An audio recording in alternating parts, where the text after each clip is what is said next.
Trending ngayon ito sa iba't ibang social media platforms na talagang nung napanood ng Don Bell fans ay napasayaw sa saya at kinilig ng sobra.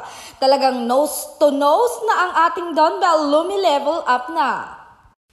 At ayon pa kay Direct May, dito daw nangisay si Donnie sa kilig. Hindi daw matapos-tapos ang kanyang ngiting kinikilig. Ito nga ang mga ilang komento ng netizen na talagang kinilig.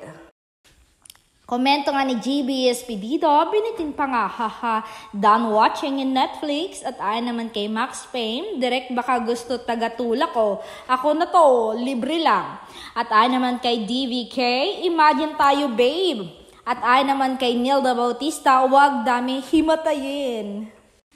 Komento rin ni Jamaica Rodriguez Torres, kainis sa Friday na ulit, sino gusto magbet na tuloy o hindi, hahaha.